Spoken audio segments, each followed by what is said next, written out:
Agora é 6:09 da noite. A branquinha aqui, gente, ó. Vou mostrar pra vocês a branquinha aqui. Ela gosta de estar reunida com nós aqui para leitura da palavra de Deus, né? A Branca tá aqui comigo, gente. A Branca não larga, não. Uma boa noite para cada um de vocês, em nome do Senhor Jesus Cristo. Vamos dar início à live, fazer a leitura da palavra às 7 eras da igreja, que nós estamos lendo. A Branca aí, ó, telespectador aí, tá vendo? A Branca tá aí. Não tá dando algum problema, cara. Que isso? Algum problema. Deve estar algum problema, não tá dando.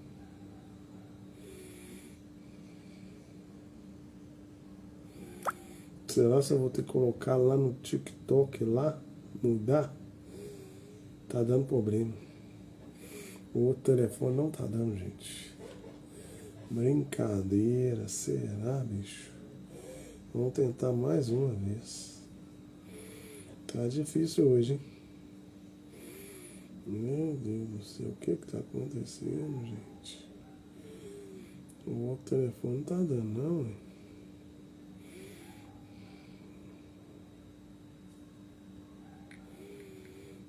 O que tá acontecendo? Vamos ver aqui, né? Vamos tentar de novo. Tá difícil o TikTok.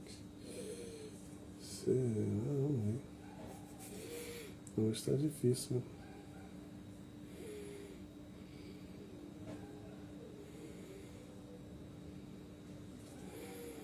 Instagram, tenha paciência aí, porque o TikTok aqui não tá dando. Vamos achar se é meu telefone, né? Pra me iniciar essa live só. Como é que vocês viram?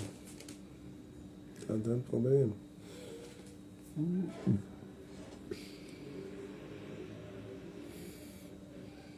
Na hora que eu vou iniciar a live, aí o negócio para, né? Como colocar link no vídeo para você faturar muito aqui no TikTok Shop? Vem comigo. Mas antes, me chamou Octávio, só esse mês de julho já faturei mais de 40 mil reais de comissão aqui no TikTok Shop e eu vou te ensinar a parar de viver de lá e colocar dinheiro no seu bolso. Então já me segue aí. Tem duas formas de você colocar link no seu vídeo. A primeira, você vai aqui na sua vitrine, escolhe o seu produto, clica nessa setinha, escolhe a opção Criar Agora. A outra opção é que após a gravação do seu vídeo, antes de você publicar, você vai clicar em adicionar link, vai escolher a opção produto e vai escolher o produto que você está fazendo a divulgação através do seu vídeo. Pronto, agora o seu vídeo vai ter esse link laranja e toda vez que alguém clicar nele, fizer uma compra, você vai ser comissionado por isso. Agora me conta o que está faltando para você começar no TikTok Shop e faturar muito, igual essa minha aluna, ó, que já fez R$ 1.400 de um.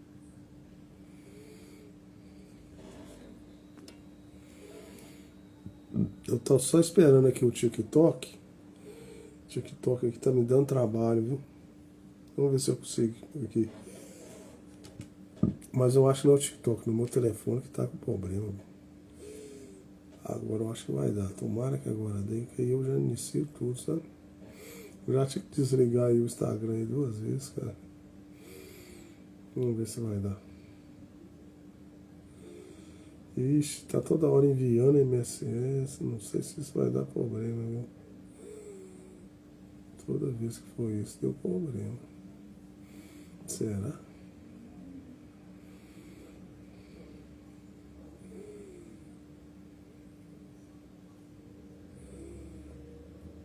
Eu nem vou escrever nada dessa vez, cara.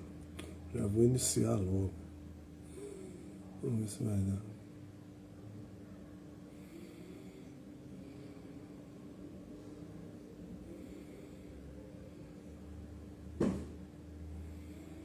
Se não cair, né? Se não cair aqui, pelo amor de Deus.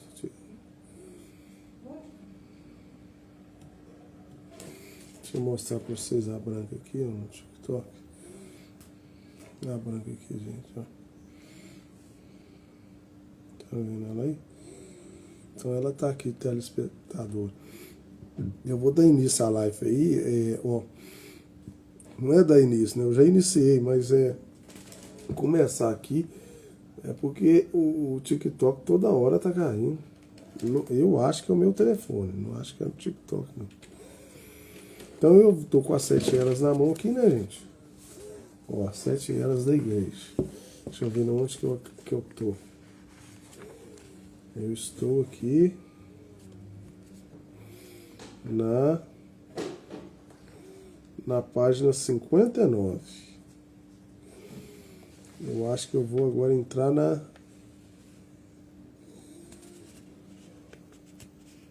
na 60. Deixa eu ver aqui. Em terceiro lugar, eu tinha assim.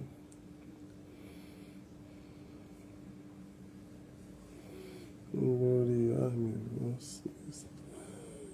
Porque isso.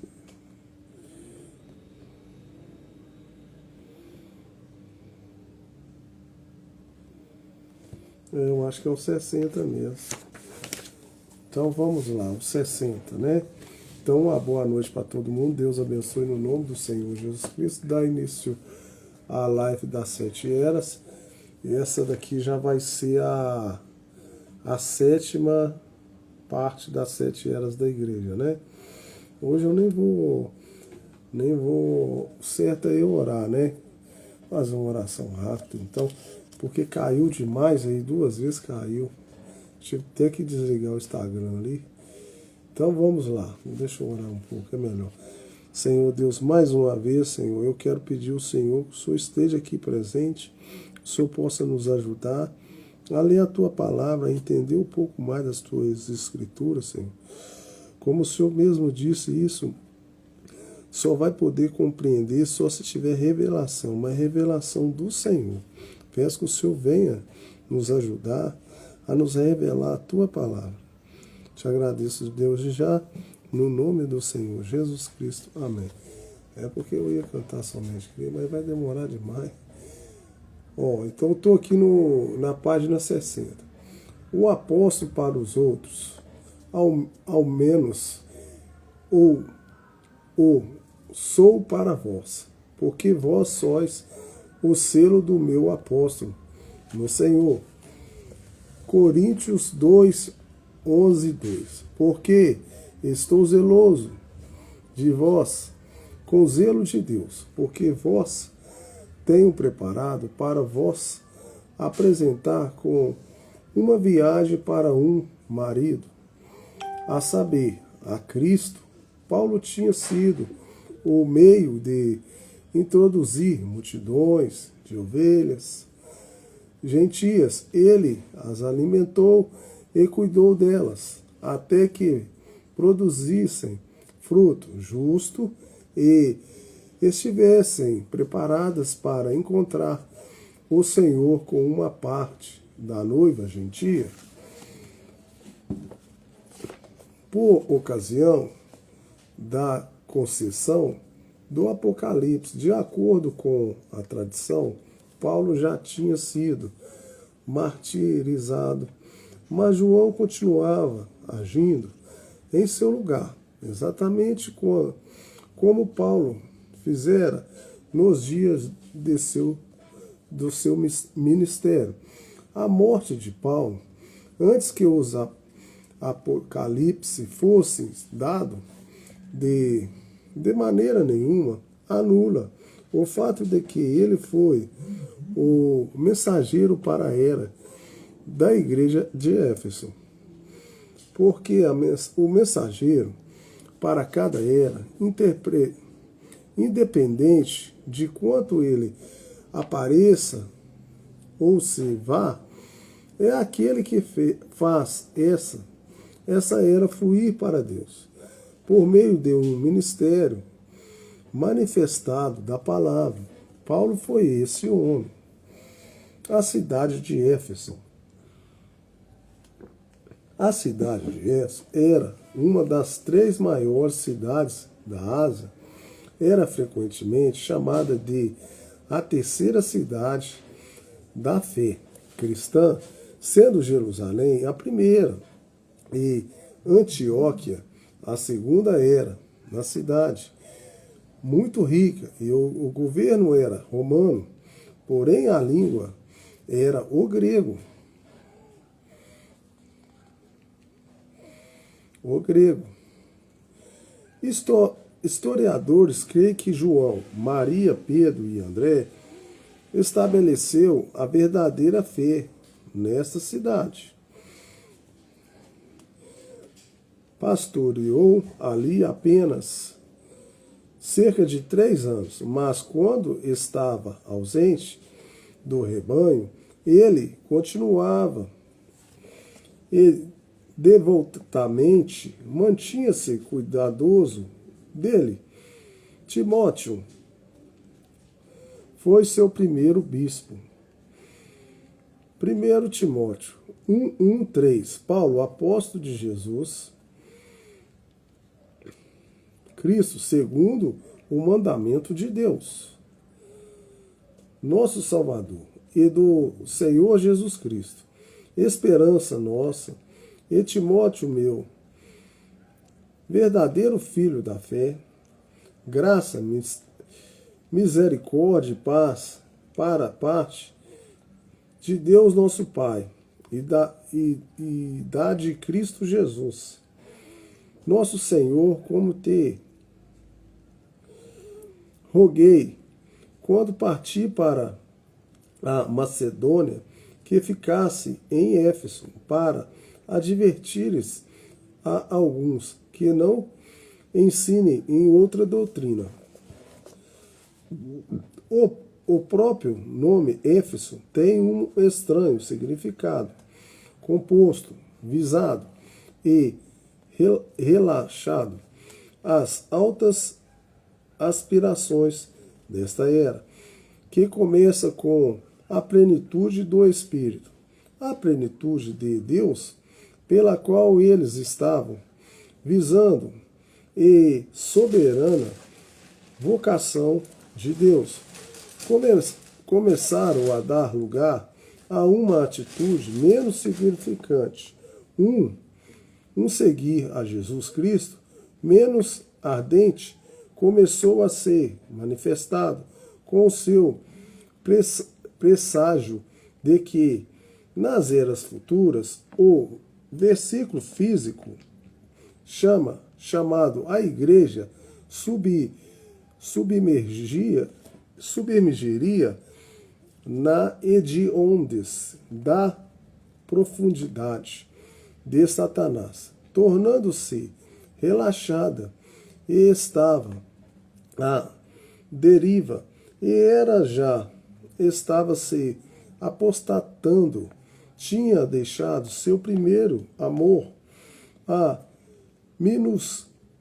minúscula semente plantada nessa era de Éfeso cresceria um dia no egípcio do erro até que todas as aves imundas do ar se aninhassem em seus ramos, tão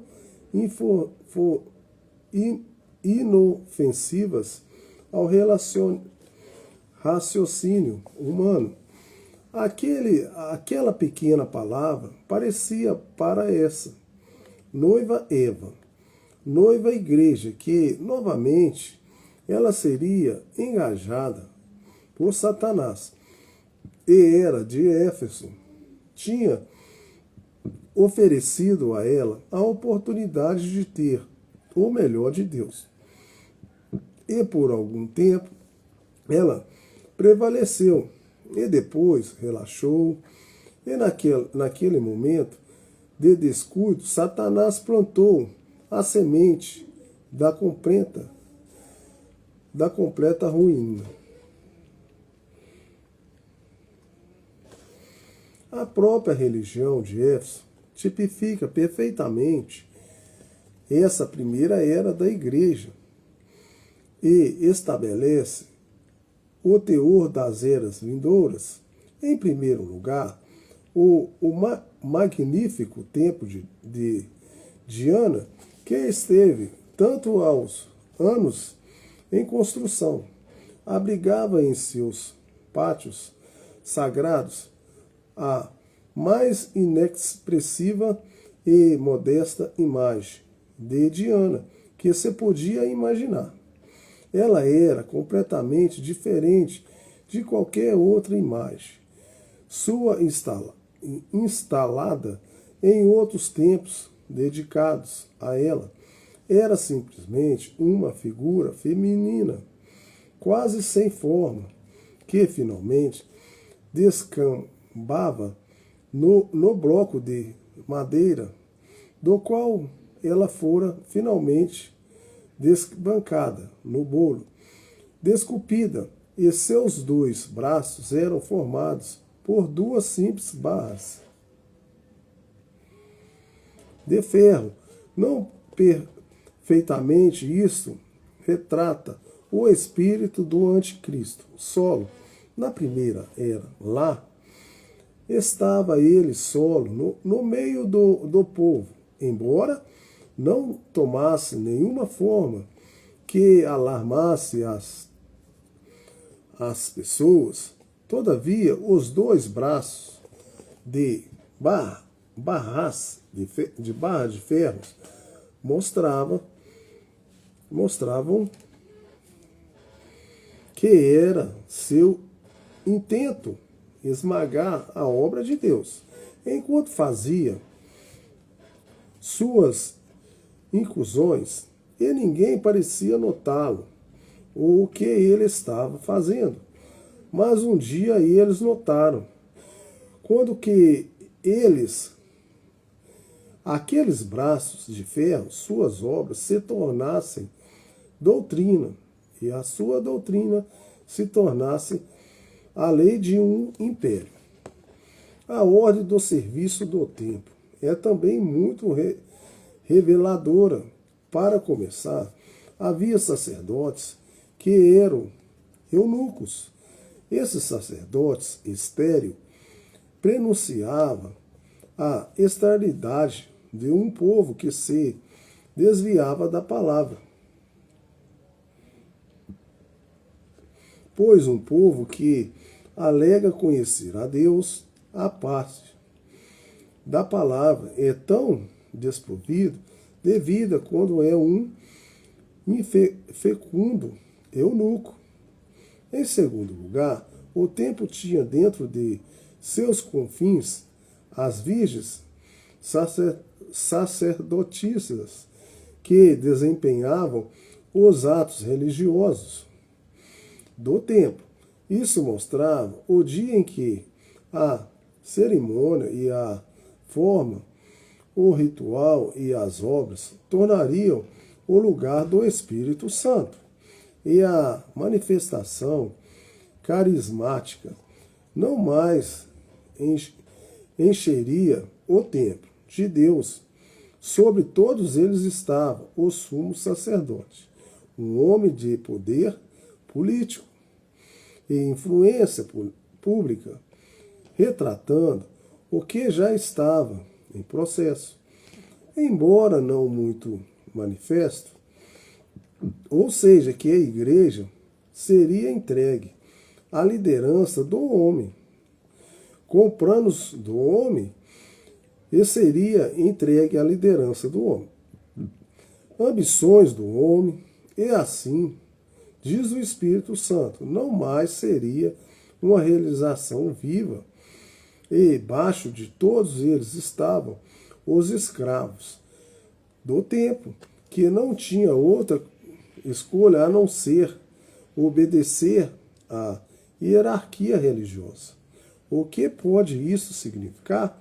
Senão que viria o dia em que o clero, investido de autoridade, através de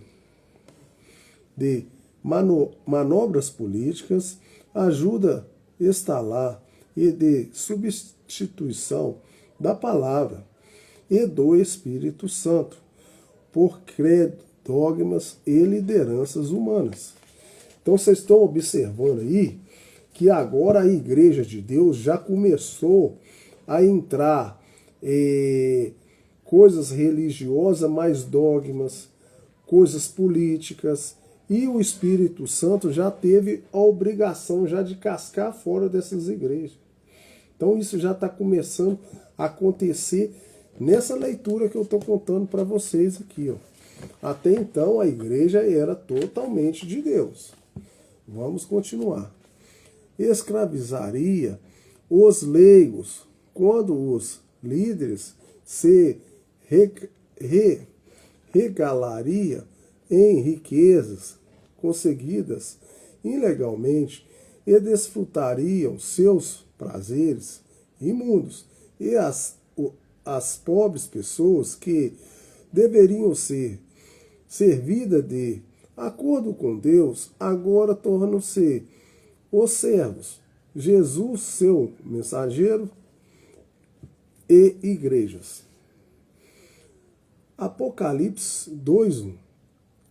Isso diz: aquele que tem na sua destra as 7 estrelas, que anda no meio dos 7 castiçais de ouro, este é aquele de quem é dito: este, Jesus, é o Senhor e Cristo.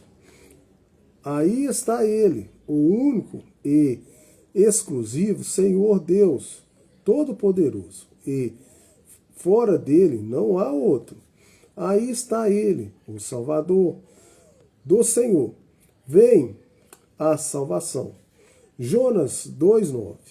Andando no meio das igrejas, através das 7 eras. O que ele foi na primeira era, ele é em todas as eras. Para cada crente, ele é Jesus Cristo, o mesmo ontem, hoje e eternamente. O que ele fez uma vez, ele ainda está fazendo e continuará fazendo. Agora, você vai notar que Jesus estava andando sozinho no meio das suas igrejas. Não há mais ninguém com ele, nem em verdade pode haver, pois ele sozinho operou a salvação dela, ele tendo a comprado com o seu próprio sangue. Ele a possui, ele é o seu Senhor e Mestre, ele lhe presta toda a glória, e essa glória ele não compartilha com outro. Não há nenhum Papa como ele, não há nenhum bispo como ele. Maria, mãe de seu corpo terreno, não está com ele. Ele não fala, ele volta-se para um pai, pois ele é o pai. Ele não se volta para dar ordens a um Espírito Santo, pois ele é Deus, o Espírito eterno. E a sua vida que está fluindo, impulsando na igreja, dando-lhes vida, e sem ele não haveria nenhuma vida. Do Senhor vem a salvação. Não havia ninguém com ele quando ele pisou o furor da ira da fornalha ardente. Não foi outro, mas ele que esteve pendurado sobre a cruz e deu o seu sangue. Ele é o autor e consumador de sua fé. Ele é o alfa e o ômega de nossa salvação.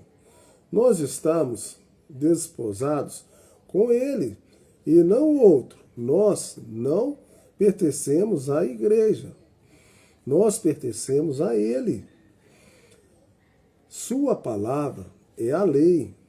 Credos, dogmas, estatutos e constituições não têm nenhum efeito sobre nós. Assim é Jesus sozinho que anda no meio das igrejas. É Deus nela, operando o querer e o efetuar segundo sua boa vontade. Nunca esqueça isso. Você tem somente um vínculo com Deus. E Deus tem somente um vínculo com você. Esse é Jesus. E Jesus sozinho. Ali está ele, com as 7 estrelas em sua destra. A destra ou braço significa o poder e a autoridade de Deus. Salmo 44, 3. Pois não conquistarão a terra pela sua espada, nem o seu braço os salvou, mas a tua destra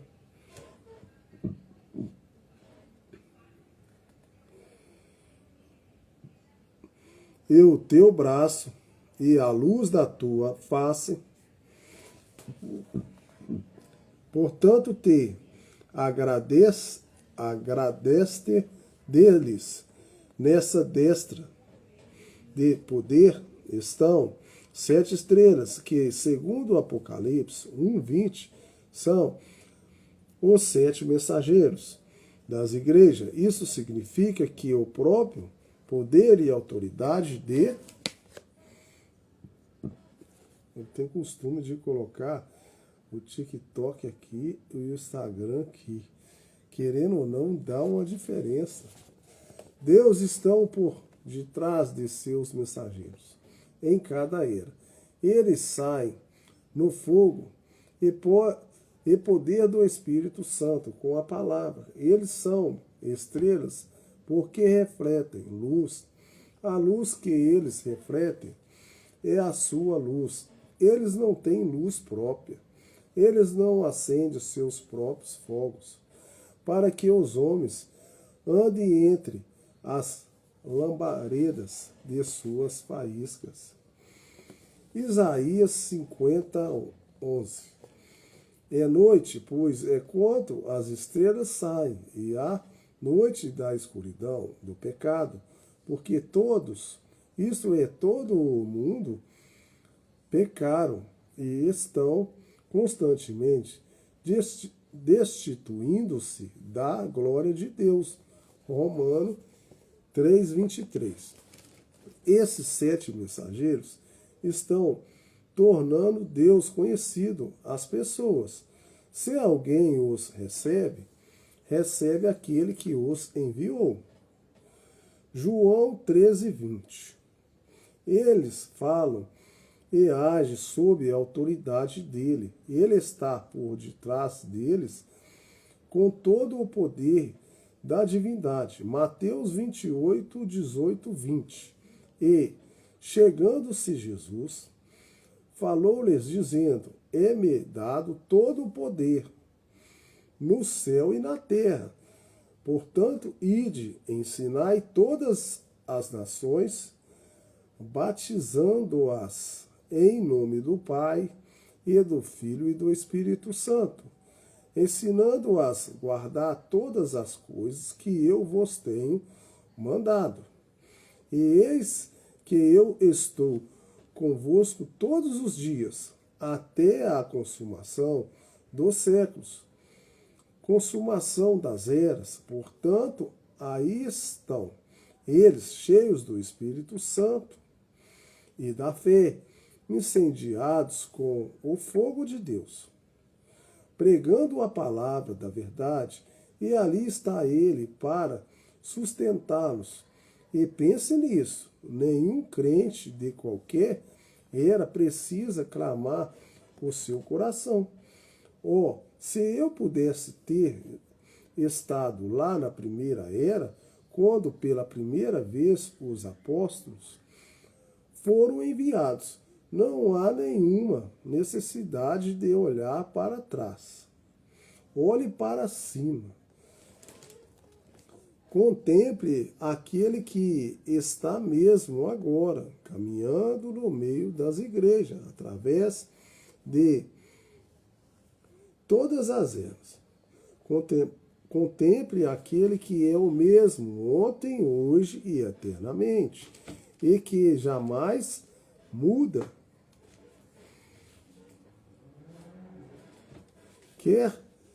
em essência, quer em seus caminhos.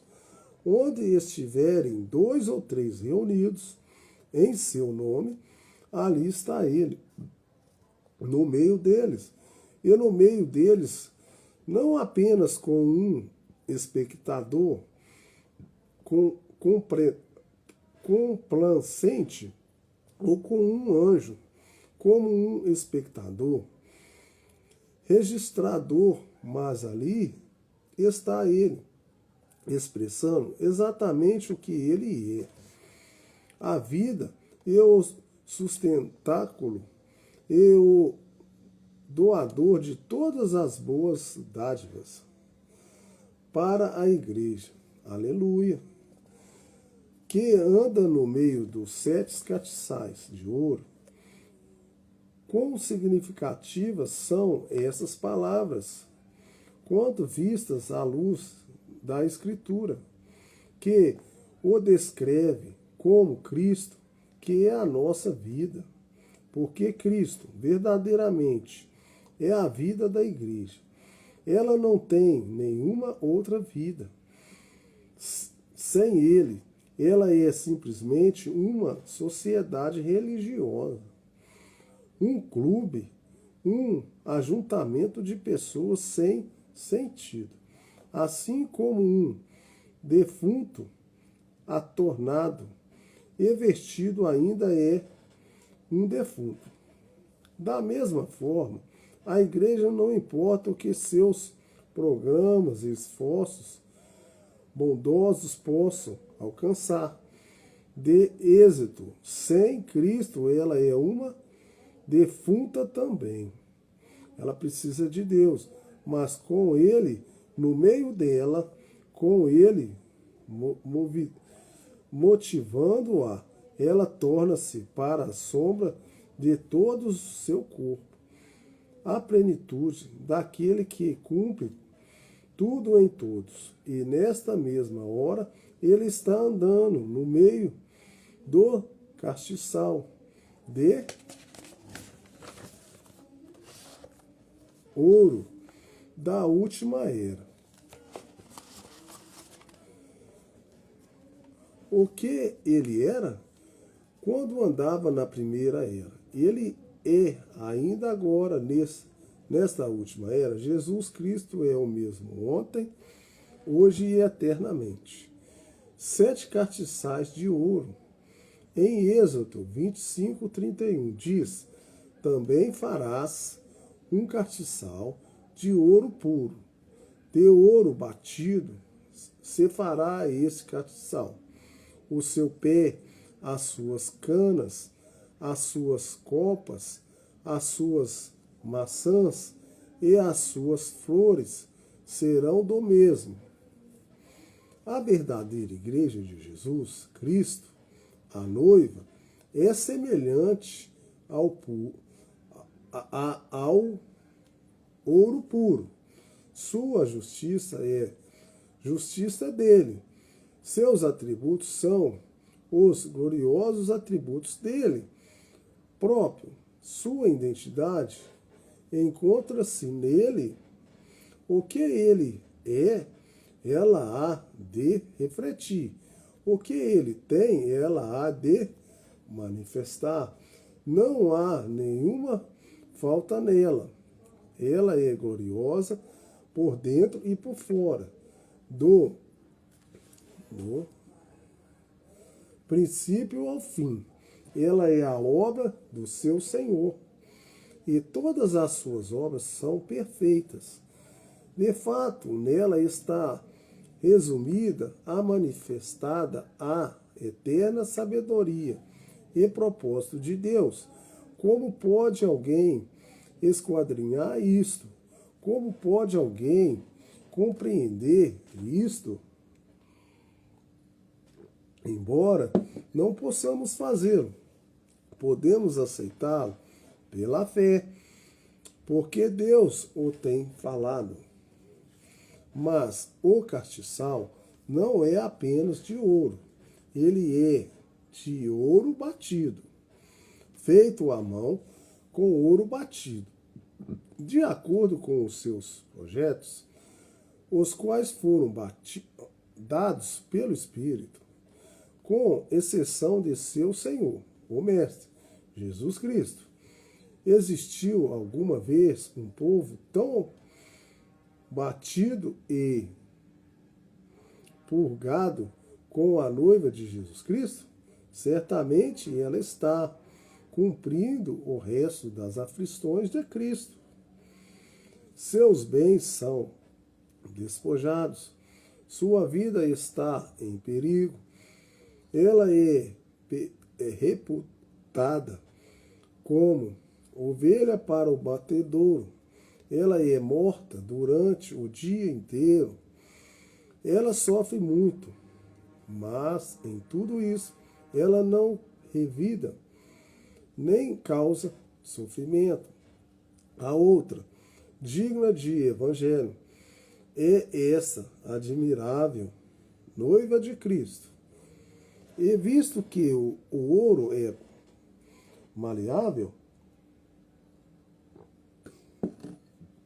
enquanto o latão se quebra com o batismo, esse ouro de Deus suportará as suas aflições pelo Senhor, não curvado, não quebrado, não destruído, mas moldado como um objetivo de beleza e regozijo terrenos pelas provas e testes das vidas. Cristo louva aos seus. Apocalipse 2:3. E eu sei as tuas obras, e o teu trabalho, e a tua paciência, e que não podes sofrer os maus, e pusestes à prova os que dizem ser apóstolos e o que não são, e tu as achas mentirosos, e sofre, e tens paciência, e trabalhastes pelo meu nome, e não te cansastes. Com belamente o Salvador louva e elogia seus filhos.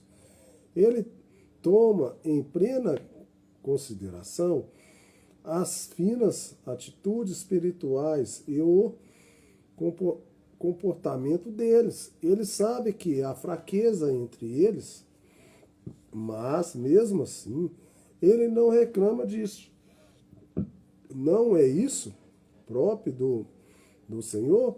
Ele sabe como nós encorajar nas coisas corretas e nos desencorajar nas coisas erradas. Todos nós poderíamos aprender aqui mesmo com boa lição de como conduzir a igreja e nossas famílias. E melhor ainda, todos nós poderíamos aprender uma boa lição de como Deus trata com cada um de nós. Exatamente dessa maneira. Jamais fique desencorajado.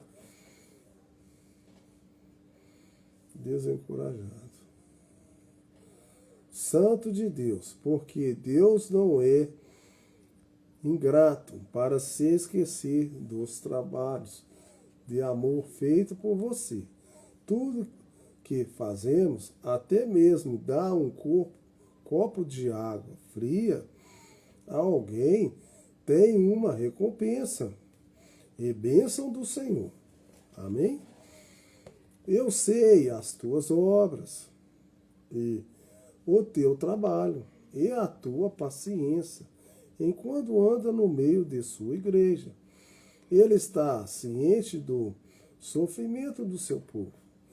E ele se importa como foi nos dias do cativeiro, no Egito, quando ele ouviu os seus clamores aquele que nunca muda, ainda ouve os clamores dos oprimidos, enquanto andam no meio deles.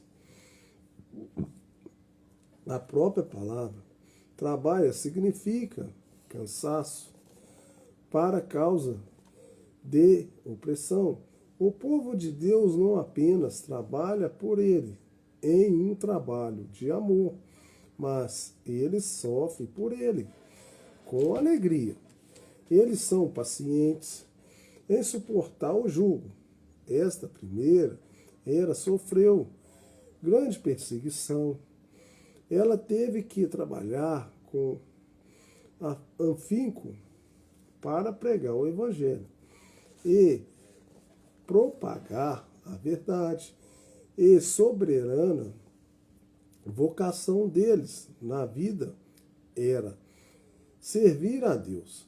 E quando suas esperanças na vida foram frustradas, eles foram pacientes e confiaram tudo àquele que prometera uma recompensa permanente no céu pelo que tinha renunciado por ele na terra.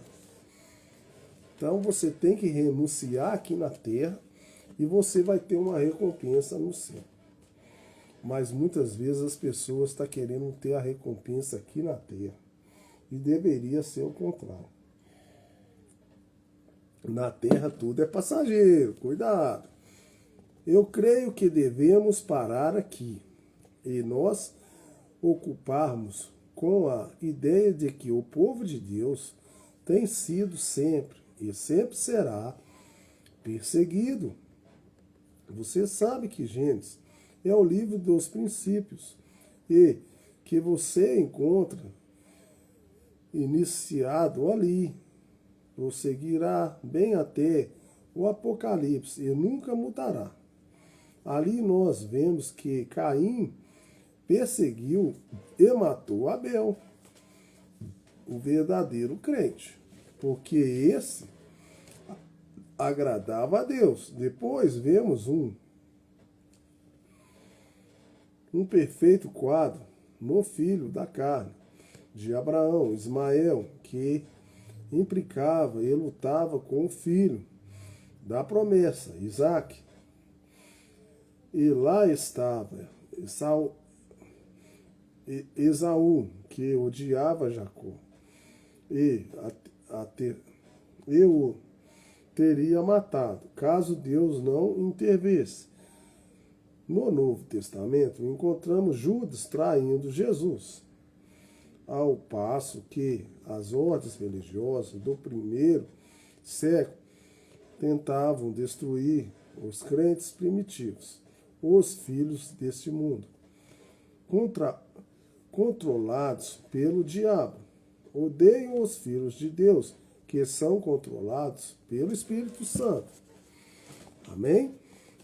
Não importa quão justo e reto um cristão seja diante do público e quão benigno seja para com seu companheiro, fazendo apenas o bem. Deixe-o confessar a Cristo com seu Salvador e reconhecer a operação dos dons do Espírito Santo, em línguas, profecias, curas e milagres, ele será condenado. O espírito do mundo odeia o Espírito de Deus, e por não poder sobrepujar o Espírito do Senhor, tenta destruir o vaso no qual o Espírito Santo da verdade habita. Perseguições, provas são uma parte natural e normal da vida cristã. Há somente uma coisa que você pode fazer a respeito delas. Confie todas elas em Deus, não julgue e deixe para Ele o conclusivo e final julgamento delas. Amém?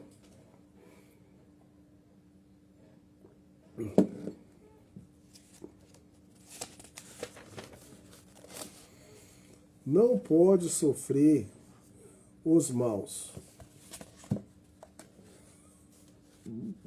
e pusesses à prova os que dizem ser apóstolos, e não são. E tu os achastes mentirosos, esses, deixa eu ver, esses Efésios criam que o povo de Deus tinha que ser santo, de acordo com esse versículo. Eles tomaram providência para manter o corpo livre do fermento do pecado, mas do que evidência a apostasia já começara. O pecado tinha entrado na igreja, mas eles foram obedientes às palavras de Paulo, quando disse para tirar os iníquos dentre eles. Eles eram um povo separado. Eles tinham saído do mundo e agora não iam permitir que o mundo entrasse no meio deles. Eles não suportavam o pecado na igreja. A santidade para eles não era apenas uma frase ou figura de linguagem, era um modo de vida. Pusestes à prova os que dizem ser apóstolos, eu não são, e tu os achaste mentirosos. Que coisa! Essa é uma declaração rude. Pusestes à prova os que dizem ser apóstolos, não é isso?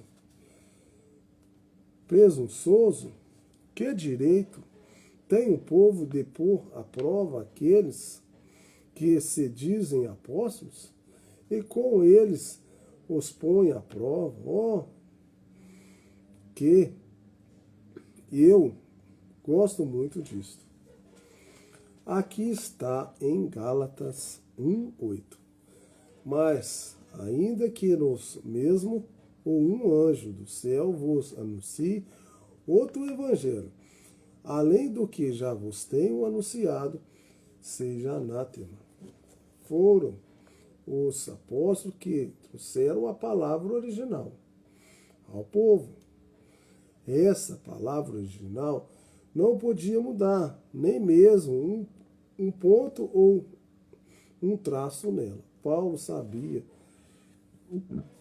que era Deus quem lhe falara.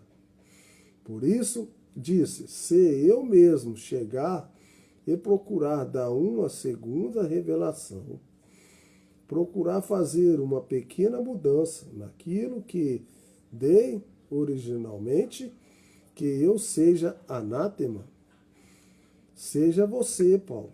Saiba que a primeira revelação era correta. Deus não pode dar uma primeira revelação e depois uma segunda revelação. Se eu fizesse, ele estaria mudando sua mente. Ele pode dar uma revelação e depois acrescentar a ela, como fez no jardim do Éden. Quando ele prometeu a semente, a mulher, e então mais tarde testificou que aquela semente teria de vir através de um Abraão. E depois, mais tarde, disse que viria através da mesma linhagem de Davi. Mas era a mesma revelação. Aquilo somente dava mais informação às pessoas para ajudá-las a recebê-la e compreendê-la. Porém, a palavra de Deus não pode mudar. Somente a semente veio exatamente como foi revelado. Aleluia! E veja o que aqueles falsos profetas estavam fazendo. Eles vieram com suas próprias palavras. Aqueles efésios conheciam aquela palavra.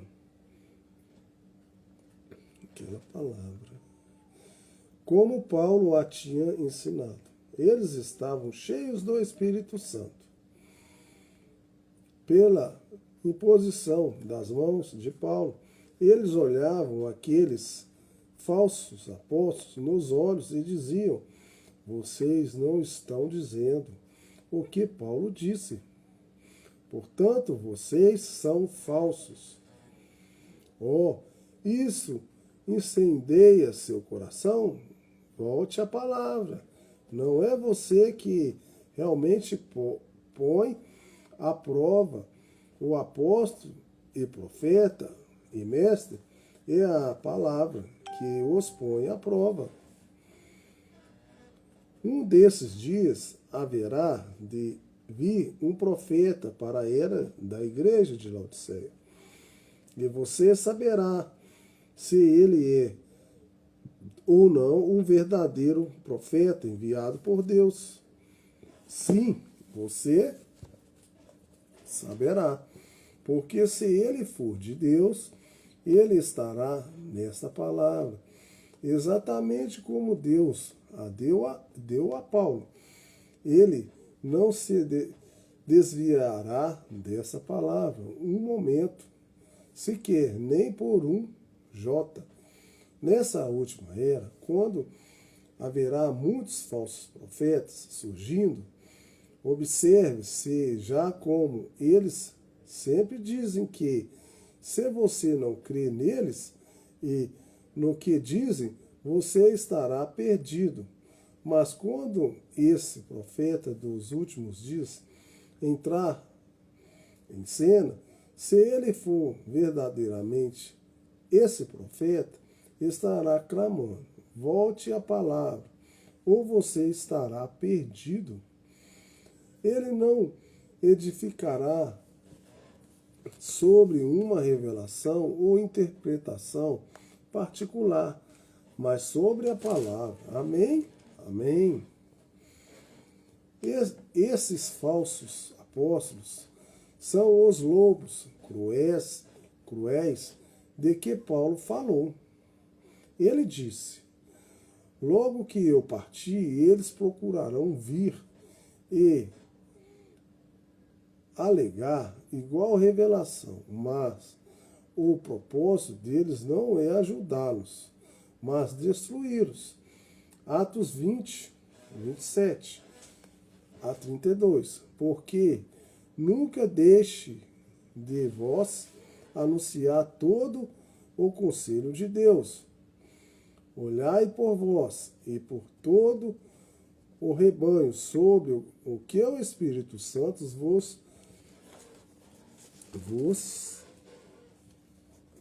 peraí, gente. O Espírito Santo me perdi aqui. Olhai-vos. Me perdi. Por vós e por todo o rebanho sobre o Espírito Santo vos constituiu bispo para apacentastes as igrejas de Deus, que ele resgatou com seu próprio sangue. Porque eu sei disso, que depois da minha partida entrarão no meio de vós lobos cruéis, que não perdoarão ao rebanho, e que dentre vós mesmos se levantarão homens que falarão coisas perversas, suas próprias palavras, e ideias não de Deus, para atraírem os discípulos após si. Portanto, vigiai, lembrando-vos de que durante 3 anos não ceis noite e dia de admoestar com lágrimas a cada um de vós. Agora, pois, irmãos, encomendo-vos a Deus a palavra da sua graça, e Ele que é o poderoso para vos edificar e dar herança entre todos os santificados. João sabia deles, também porque disse em 1 João 4:1. Já muitos falsos profetas se têm levantado no mundo, e esses espíritos anticristo já estavam se infiltrando na igreja. E estava fazendo ao ir contra a palavra. Ora, aqui está onde tudo isso começou. Bem aqui, na primeira era da igreja, eles já estavam negando a palavra. Então começou na primeira era da igreja. E estabelecendo seus próprios credos e dogmas.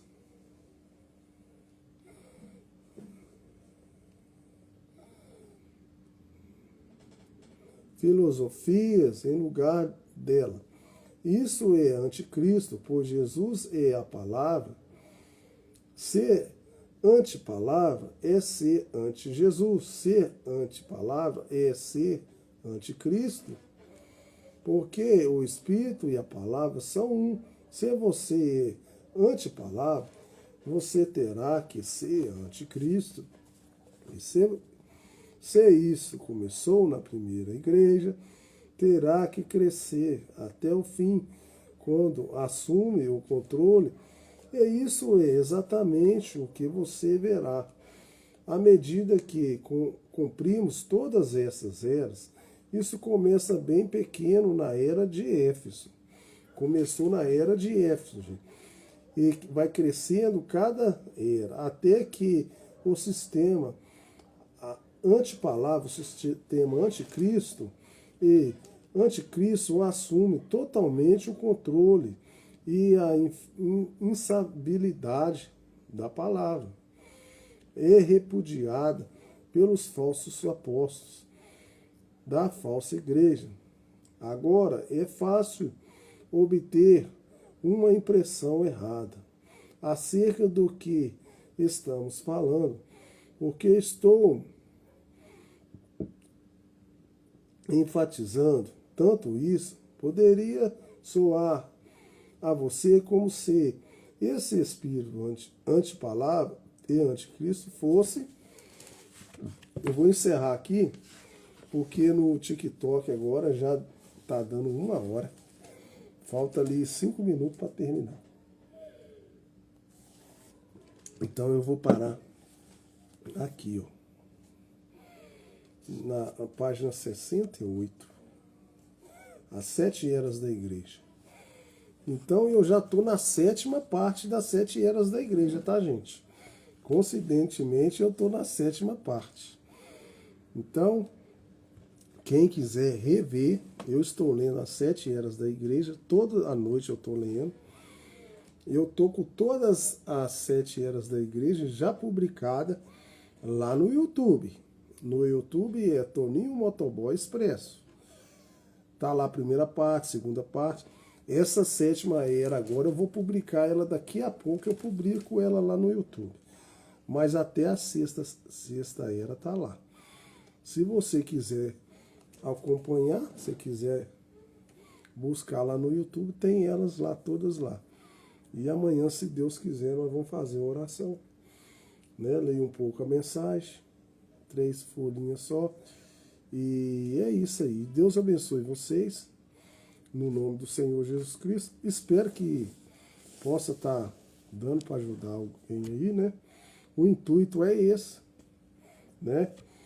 Esse tempo que eu estou tirando é para tentar ajudar as pessoas a chegar a Deus. E principalmente é para as pessoas que ainda não chegaram a Deus, que ainda, né, não conhecem a Deus, né? Então, as minhas lives que eu estou fazendo é para ajudar as pessoas que ainda não chegaram a Deus, né? Agora, na minha igreja eu já deixo para o nosso pastor tomar conta, né? Nós já alimentamos lá e tal. Aqui é apenas uma pessoa que gosta de ler a palavra de Deus e compartilhar com vocês aí, né? É um alimento que fortalece a gente, e eu chego a pensar que é assim. Eles falam muitas vezes assim, a pessoa está desnutrida, né? até uma pessoa assim gordinha, você pode falar que ela está desnutrida. Porque se uma pessoa não lê a palavra de Deus, não busca a palavra de Deus, se ela não ora, não faz as coisas de Deus, ela praticamente está desnutrida. E geralmente quando a gente está desnutrido, a gente fica fraco, né? A gente fica fraco na fé. Então é uma forma de tentar fortalecer as pessoas na fé. Então Deus abençoe vocês no nome do Senhor Jesus Cristo, né? O nosso profeta fala mesmo, se você ora, você tem muito poder. Se você não ora, você não tem nenhum poder. Quanto mais você ora, mais poder você vai ter. E você tendo mais poder, você consegue, né, combater as coisas que não lhe convêm. E que vocês possam fazer isso através da live. Sexta-feira eu estou fazendo oração. Sexta-feira eu faço oração antes do sol nascer. É a partir de 5 horas da manhã. Coloco o relógio para despertar 5 horas da manhã. Lá para 5h10, 5h20 eu já estou ao vivo. E faço oração, né? Aí você pode orar por você mesmo, espiritualmente. Você pode orar por um ente querido, né? E aí a oração é para isso. Então Deus abençoe vocês no nome do Senhor Jesus Cristo. Agora eu vou encerrar a live mesmo, porque agora falta 15 segundos para encerrar a live no TikTok. Então, uma boa noite, Deus abençoe vocês no nome do Senhor Jesus Cristo. Fique com Deus e até amanhã, se Deus quiser, no nome do Senhor Jesus Cristo. Eu vou encerrar a live aí, fica com Deus, uma boa noite para cada um de vocês aí. Vou encerrar a live, tá? 1 hora de live, já tá bom.